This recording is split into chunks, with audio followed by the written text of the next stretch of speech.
नमस्कार।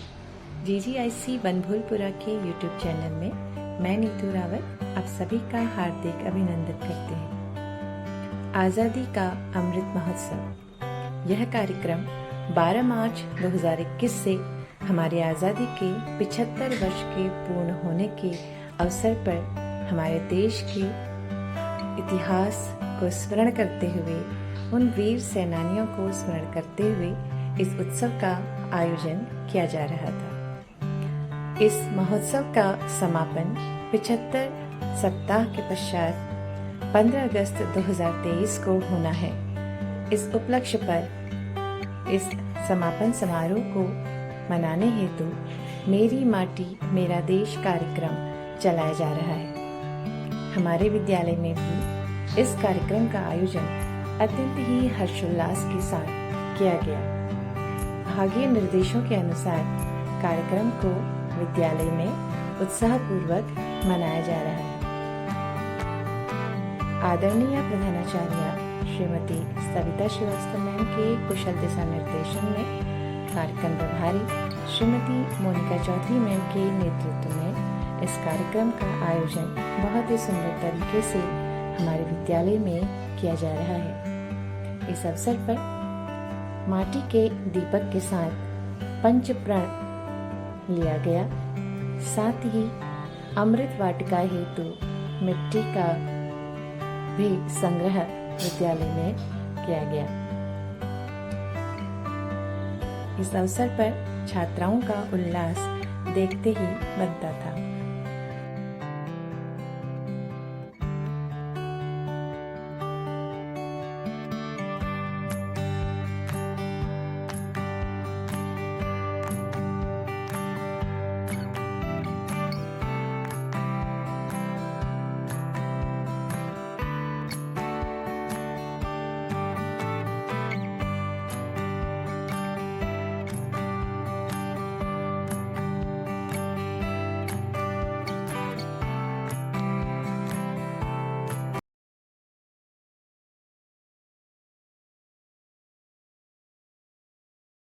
आजादी का अमृत महोत्सव 12 मार्च 2021 से मना रहे हैं। ठीक है, हमारे आजादी के तो 75 वर्ष पूर्ण हुए थे। उसको हमारी संस्कृति को बचाने के लिए, हमारी संस्कृति का बच्चों में हस्तांतरण हो, इसके लिए हमारी जो अपनी और भी चीजें हैं, हमारी जो सांस्कृतिक विरासत है, उनको बचाने के लिए सरकार के द्वारा ये कार्यक्रम प्रारंभ किया गया था, जिसको हम आजादी के अमृत महोत्सव के नाम से जानते हैं। तो ये कार्यक्रम लगभग 75 सप्ताह तक चला और कल 15 अगस्त को इसका समापन है। इस समापन अवसर पर ही एक हमको थीम दी गई है, मेरी माटी मेरा देश। इसका मतलब क्या है कि आपको अपने देश की मिट्टी से प्रेम करना है। ठीक है, हमारे जो आपने अगर वैसे तो नहीं देखा, मूवीज में देखा होगा कि जब हमारे शहीद या हमारे सैनिक युद्ध के लिए निकलते हैं तो पहले इस मिट्टी का तिलक अपने सिर पे लगाते हैं और ये प्रण लेते हैं कि हम अपनी मिट्टी की रक्षा करेंगे, हम अपनी भारत माँ की रक्षा करेंगे। तो आपके लिए भी ये संदेश है कि हमने जो ये आजादी का अमृत महोत्सव 75 सप्ताह तक मनाया है, कल इसके समापन का अवसर है। तो हम सभी को यहाँ पर प्रतिज्ञा लेने के साथ साथ मन में भी ये प्रतिज्ञा लेनी है कि हम अपने देश की रक्षा के लिए अपना तन मन धन हर कुछ अर्पण करने के लिए तैयार हो। तभी हमारी आने वाली पीढ़ी जो है वो स्वतंत्र होकर के इस नीले आसमान के नीचे खुली हवा में सांस ले पाएगी। तो आप लोगों के लिए सभी के लिए इसमें टीचर्स भी आएंगे, ऑफिस स्टाफ भी आएगा और हमें एक प्रतिज्ञा करनी है। उस प्रतिज्ञा के बाद आगे का कार्यक्रम जो है उसको संचालित किया जाएगा। भारत को 2047 तक आत्मनिर्भर और विकसित राष्ट्र बनाने के सपने को साकार करेंगे। गुलामी की मानसिकता को जड़ से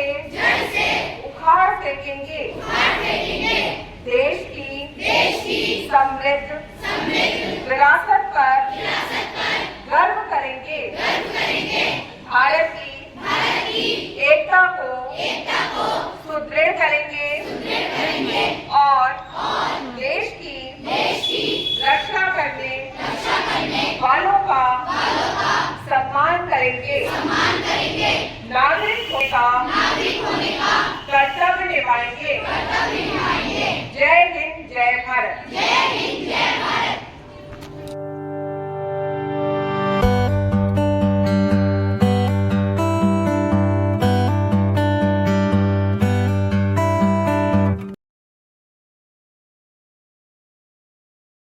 चल रहा है यहाँ पर 9 अगस्त से 15 अगस्त के बीच में, और अमृत महोत्सव के रूप में इसको मनाया जा रहा है।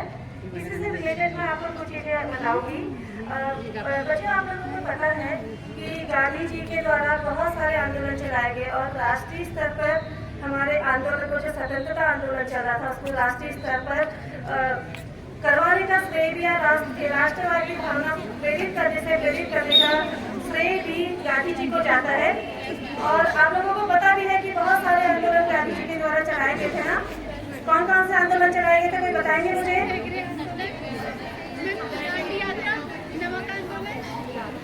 और मुख्य जो ये तो छोटे छोटे पार्ट थे उनके, उसमें कुछ मुख्य आंदोलन जैसे असहयोग आंदोलन और सविनय अवज्ञा आंदोलन और भारत छोड़ो आंदोलन। तो इसमें जो थर्ड था 1942 में भारत छोड़ो आंदोलन चलाया गया था ना। तो भारत छोड़ो आंदोलन अगस्त माह में ही शुरू हुआ था, इसीलिए उस आंदोलन की याद में अगस्त क्रांति के रूप में हम इस वर्ष इसको मना रहे हैं। और आप लोगों को सर मैंने 10th में बताया भी है कि 8 अगस्त 1942 को जब कांग्रेस का अधिवेशन हुआ था मुंबई में, बॉम्बे उस समय कहते थे, तो उस समय भारत छोड़ो आंदोलन का प्रस्ताव पारित किया गया था और 9 अगस्त से ये कार्यक्रम शुरू हुआ था। तो ये जो भारत छोड़ो आंदोलन था, पूरे देश में गांधी जी के आह्वान पर पूरे देश की जनता सड़कों पर उतर आई थी और जगह जगह पर धरना प्रदर्शन करे जा रहे थे, जुलूस निकाला जा रहा था और नारा दिया जा रहा था, अंग्रेजों भारत छोड़ो। इसी समय गांधी जी ने एक नारा और दिया था, करो या मरो। तो उन्होंने बोला था, या तो हमें किसी भी तरीके से अंग्रेजों को इस देश से बाहर निकालना है, या हमें मतलब पूरी तरीके से क्या करना है, पूरा जी जान लगा के अंग्रेजों को इस देश से बाहर निकालना है। तो गांधी जी ने जो आंदोलन किया था, उसका असर हमारे उत्तराखंड में और विशेष रूप से कुमाऊं क्षेत्र में, क्योंकि हम कुमाऊं रीजन में रहते हैं, यहाँ पर एक जगह है सल्ट अल्मोड़ा जिले में पड़ता है, वहाँ पर भी इस आंदोलन का बहुत प्रभाव हुआ था। मैं आपको हमारे क्षेत्र में क्या प्रभाव पड़ा था उसके बारे में विशेष रूप से बताऊंगी। तो अल्मोड़ा सल्ट में एक जगह है देखाट, तो वहाँ पर क्या हुआ था, वहाँ पर बहुत सारे जो आंदोलनकारी थे उन लोगों के द्वारा भारत छोड़ो आंदोलन में सहयोग दिया गया था। और आप लोगों को पता है, जब जितने भी आंदोलन चलाए गए थे, अंग्रेजों के द्वारा अपनी पावर के बल पर, अपनी ताकत के बल पर इन आंदोलनों को दबाने का प्रयास किया गया था। तो जितने भी बड़े बड़े नेता थे उन सबको क्या कर लिया जा रहा था, गिरफ्तार कर लिया जा रहा था। तो जब 9 अगस्त से ये आंदोलन शुरू हुआ था, 28 अगस्त के लगभग गांधी जी और हमारे उत्तराखंड के प्रमुख नेता थे गोविंद बल्लभ पंत, इनको गिरफ्तार कर लिया गया था और पूरी ताकत के बल पर जितने भी आंदोलनकारी थे उनको क्या किया जा रहा था, उनको डराने का और उनको बिल्कुल आंदोलन को तोड़ने का प्रयास किया जा रहा था। इसी समय 5 सितंबर को सल्ट देघाट में जो वहाँ के आंदोलनकारी थे वो एक जुलूस निकाल रहे थे और वहाँ पर एक मंदिर था, वहाँ पर सारे लोग इकट्ठे हुए थे और अंग्रेजों भारत छोड़ो का नारा दे रहे थे। वहाँ पर मीटिंग की जा रही थी, सत्याग्रह आंदोलन किया जा रहा था। तो उस समय के जो एसडीएम थे वहाँ पर जॉनसन, वो 200 अपने जो सैनिकों के साथ आए, उनके पास बंदूकें वगैरह थी, बिल्कुल हथियार वगैरह थे, वो वहाँ पर आए और उन्होंने क्या किया, वहाँ पर जो सत्याग्रही थे उन पे गोलियां चलाना शुरू किया। आपने जलियांवाला बाग हत्याकांड सुना है ना, बिल्कुल उसी तरीके की घटना हुई थी, बट वहाँ पर थोड़ा बहुत ज्यादा स्तर पर शहीद हुए थे लोग। लेकिन यहाँ पर क्या हुआ था, यहाँ पर भी 200 पुलिस वालों के साथ जो अधिकारी थे यहाँ पर आ गए थे, अंग्रेज अधिकारी, और उन्होंने वहाँ पर गोलियां चलानी शुरू कर दी थी। तो उसमें 4 लोग लगभग 4 लोग उसमें शहीद हो गए थे और सैकड़ों की संख्या में लोग घायल हो गए थे। तो इसमें थे खीमानंद, इसमें नंदन राम, चूड़ामणि, ये लोग वहाँ पर शहीद हुए थे और वहाँ पर काफ़ी सारे लोग घायल भी हुए थे। तो इस क्रांति को ये माना जाता है, फिर गांधी जी ने जो ये आंदोलन हुआ था यहाँ पर सल्ट में, इसको कुमाऊं का बादरोली कहा जाता है। आप लोगों ने पढ़ा भी होगा, भारत के जो राष्ट्रवाद के बारे में हम पढ़ते हैं, भारत के आंदोलन के बारे में। बादरोली में एक घटना हुई थी, तो गांधी जी ने इस घटना को कुमाऊं का बादरोली का नाम दिया था। तो आप ये इस चीज़ से अनुमान लगा सकते हैं कि हमारे उत्तराखंड के अल्मोड़ा जिले के एक छोटे से क्षेत्र में जब इतने बड़े स्तर पर आंदोलन हुआ था, तो पूरे भारत की जगह जगह पर किस स्तर पर आंदोलन हुआ होगा।